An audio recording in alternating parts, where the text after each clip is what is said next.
G'day. Warm welcome to today's talk. My name is Damon Bramich, and with me today is Sifu Matt Stampe as we continue our journey through the history, the culture, and the practices of Tai Chi Chuan and Taoist health exercises.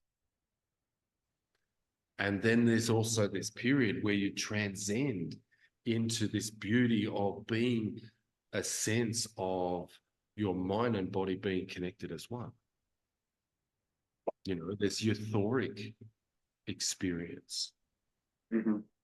And sometimes you go through the form and then it's all of a sudden you get to a move like single whip, you know, or grasp the peacock's tail, and you go, where am I? What is next? Because when you're present, you're not concerned about what's in the future. Mm-hmm. And I found myself doing that yesterday. I was like, oh my gosh, why am I on the other side? Like if you start facing north, somewhere in the form, I found myself facing south. I'm like, where did that happen? Exactly. So through correct practice, and this is where the Jin Li Dian points become so critically important. So once you've learned all the form, once you've developed a level of unconscious memory that your body starts to do your Tai Chi form, and you reasonably remember the sequence, you start to pull in a different factor of mindfulness where you're connecting all the dots. So think of connecting the dots, dot to dot to dot to dot, like that children's game. And in the end, you have a picture of something. But this transcending where you become totally focused and totally consumed in the now and being present. This is what we're searching for. And this is what we lose from all the conforming to society and conforming to an education system and conforming to our parents' beliefs and the way that we're brought up. So we go from having to learn all this stuff and using lots of tension and how we process things in our cognitive mind. And then we spend many years in our life trying to unlearn. And I think that's an important. Have you ever heard of the Taoist phrase? I think it's from the Tao Te Ching. They call it like the 10,000 things. Yes, this is what everything. Yeah, everything stems from, it goes from Wuji to Tai Chi. Then you have greater and lesser yin and yang, and you have your full yang, your full yin, and then degrees of yin and yang, and then it turns into the Bagua. Yes. And then the Bagua becomes 64, but then the 64 become the 10,000 things. Yes. We want to go back to that Wuji state and forget all this gobbledygook going on, and then do our form from that clear state of mind, or that clean slate. Yes. Yes, definitely. And I like that analogy, that 10,000 things, because it's very similar in Buddhism and Hinduism, some of the yogic traditions as well. So we have to unlearn. Right. Yeah. Now, this is an interesting thing. So as a physical therapist, the process of remediating the body, and another one is remedial massage, is really remediating the soft tissue, is re-education. So when we remediate our body, we then gain the natural ability to improve our health. So once we reduce the baggage of those 10,000 things and we make them 9,000 or 8,000 or 7,000, in the end, you really want to get down to the bare essentials. Like, I need food, I need warm shelter, I need human contact. I need humor. I need to laugh. I need food, blah, blah, blah, blah, blah. So something interesting you might want to hear is I had a teacher teach something called acupuncture mind meridianology or something like that, on how the meridians are associated with different things in life. Like you just said, do I have enough food and shelter in my life, or do I not? And that causes a mental thing. Are you getting along with people in relationships? Mm-hmm. Um, and it's like a doctor looking at like a patient having, okay, he argues with his wife. He doesn't have a good relationship with his job, you Yes. know. Uh, it's not just looking at the health of the person, but like what's going on in their life as well. And so you do the treatment based on specific emotions that might be going on, because the meridians are conduits between that mind and body. They're kind of like, and then they talk about the certain organs storing certain emotions too, having a yin and yang organ. Like the liver is affected by anger, but generosity is the opposite. Generosity and kindness. The kidneys is affected by fear, but the opposite is generating courage. Exactly. So there's a lot of healing that can be involved Mm-hmm. using this mind meridianology system, I guess. Because Yes. there's microsystems in acupuncture, because there's like the ear system or the abdomen system or the hand system. But this is a way of looking at the mind and body and treating, not just the Yes. inner things going on, like, if it's a muscular bone problem, or if the person's having an emotional problem. We call the emotional problem is more like secret deep thing Yeah. going on. The a shoulder sprain or something, that's a little bit more, um that's an inner thing too. But the outer thing would be like, they're not having something good is not going on in their life. For Mm-hmm. instance, like, they just lost their job, Yes. or they're fighting with their boss, or Yes. relationships with family, things like that. So we This want to treat that really, too. this itself is a whole subject, you could write volumes on this relationship. So somatic Mhm. integration, or how we have a somatic illness, which is often looked as a stress, but I think most pathologies that we experience, probably 70%, come from our relationship with ourself and our relationship with our mind and experience.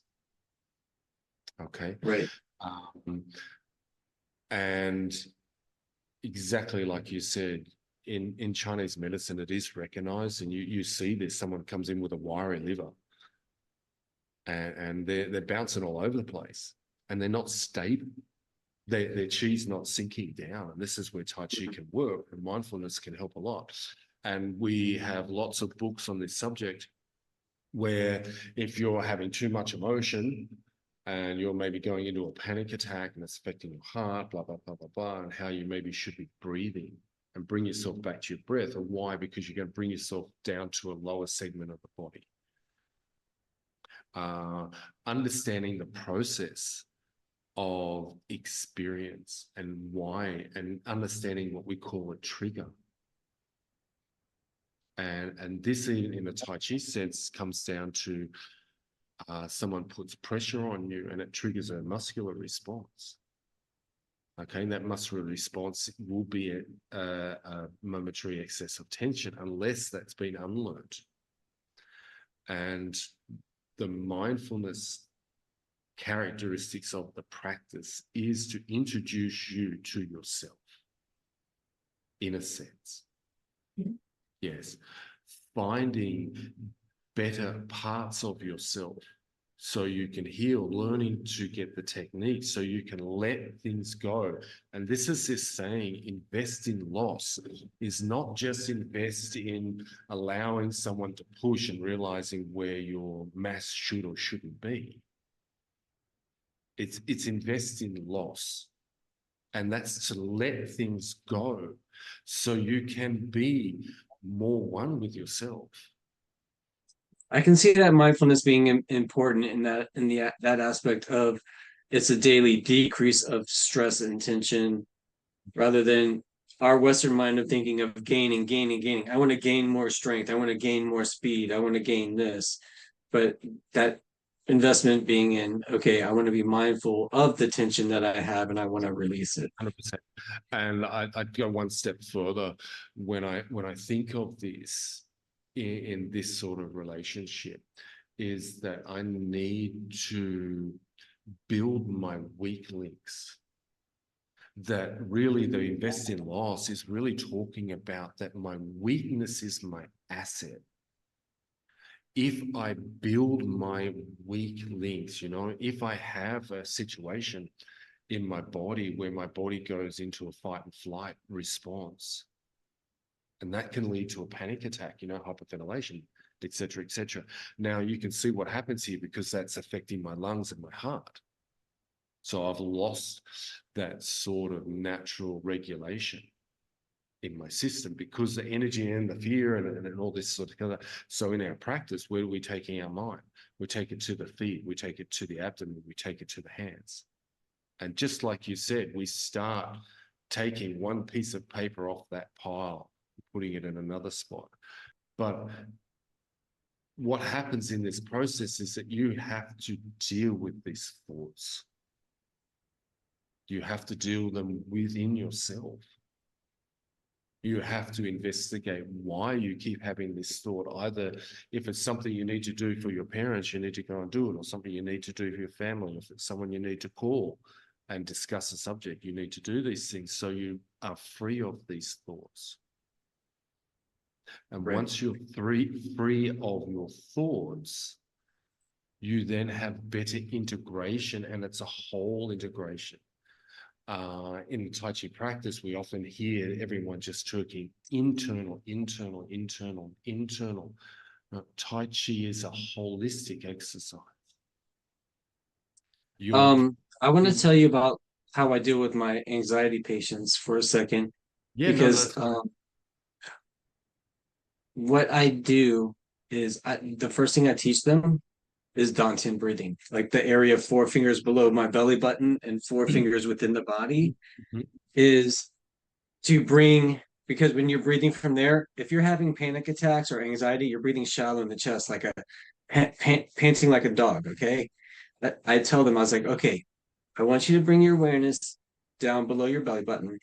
This is going to bring the diaphragm is like a drum skin. Okay. So when you inhale, it's going to come down. It's going to pull the lungs down, bringing more oxygen in. Yes. And then and your belly is going to act like a pump. Not only is it going to move the breath, but it's going to also help act like a pump for circulating blood that's just pooling and hanging out down here. We're going to get better blood circulation, and we're going to get more oxygen in that blood, because the brain cells need 12% more oxygen than any other cell in the body. And what this belly breathing does, I call it Dantian breathing, the elixir field, whatever, is you're creating a medicine. It's going to calm you down, and we're stimulating the vagus nerve, one of the 12 cranial nerves in the brain, switching. We're having a flip moment where, but it takes time. It's still a discipline. You have to practice it. And what I do is before I put needles into them, this is the first day. I'll tell this to my patient on their first day, especially if they have, anxiety and depression, is to practice that breathing technique while they're getting the needles, and then to start doing it for the rest of their life. Yes. And I will tell them it's a trained skill, but the more you practice it, the better you'll get. And then just to watch the breath go in and out. You can say in, out. Anytime the mind wanders off, just go back to the breathing. Yes. And that's your mindfulness practice. Yeah. And that's it. I keep it at that, as simple as possible. And I tell them this is what they're teaching in a mindfulness class. Yeah. It takes a few minutes to learn, but it takes a lifetime to master. Literally that's fantastic, that sort of concept, and that's a great starting place for everybody. And breath is often used to just reduce the tension, just bring you back to yourself. I'll tell them to do those body scans too, from head to toe. Seek tension in your body and try to release it, because you might not realize you're carrying yourself with the shoulders like this. Try to just relax your shoulders. Sometimes I find myself, I'm typing and I'm squeezing my toes, and I'm like, oh, why am I squeezing my toes? I'll just relax them. Just weird little things, but it goes a long way. Yeah, look, the classic is the driving. They're driving the car and your hands are up and you're screaming and you're carrying on. But being able to develop a process that brings you back to yourself. And that's what this is all about.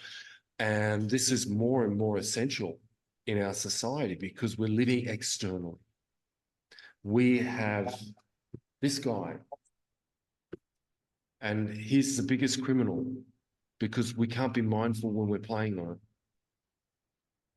We lose ourselves. This is projection of the mind outside of ourselves. And this is not holistic for your body. And it has other triggers that affects the chemicals in your brain. So it becomes addictive. And we both know what happens. And you've experienced and you've talked about this in the past, that you've had to get off social media. Right. Because it makes you too Let's distracted. let's talk about another medical kind of thing with mindfulness too. Yes. Is when a patient or a Tai Chi person might be a little bit either overexcited or underexcited. They might either be fatigued or they might be a little bit too hyper. Yes. Um, is that the brain, our signals come from the frontal cortex of the brain and it goes through the body. Now, Mm. these signals can be going really fast, or they can be going too slow. Mm.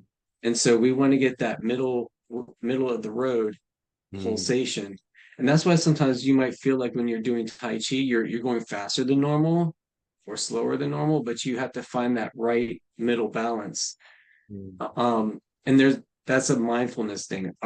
What state are we in? And again, it comes to that fight or flight. Are we in that, overactive mind state? These Yeah. pulses of our nervous system are going too strong, or are they going too slow? But the Mm. practice will create a balance in the nervous system, in the brain and nervous system. Harmonizes, and we mentioned that's that movement of the mass forward and back. That's the movement of bringing your body back down to the feet in your gait and your steps. We can have multiple discussions on this alone, but at the end of the day, we're trying to regulate the nervous system.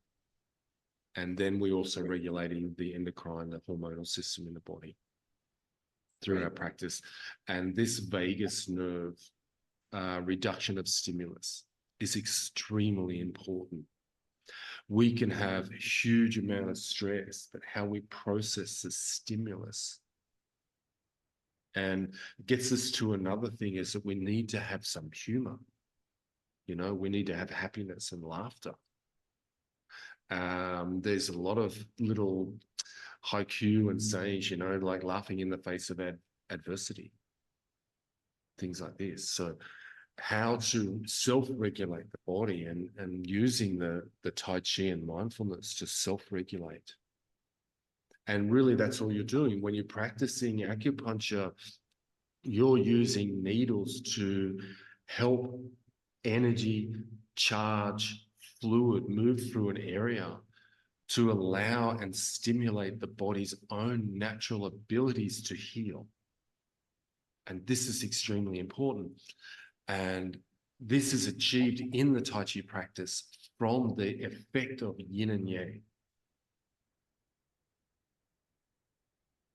And that's all we're really doing. And we're at a simplistic concept. We're using our mind, bringing it into our body. And the rhythmical action of movement. And this is essential, rhythmical action of movement. We can't get this from a static posture, sitting or standing. We can get some sense of centeredness in a static position, but we can't obtain the therapeutic benefits of rhythmical active movement. And it's this that desensitizes the nervous system, moves the blood, okay? Increases weight bearing. It does all these wonderful and magical things for us, you know, hence move or lose it. Okay, thank you. We'll wrap up today's discussion at this point, and I hope you enjoyed it. Now, don't forget to subscribe, like, and share, and please be welcome to leave your comments below. Stay well, stay healthy, stay fit. We'll see you again soon. Ciao. Bye for now.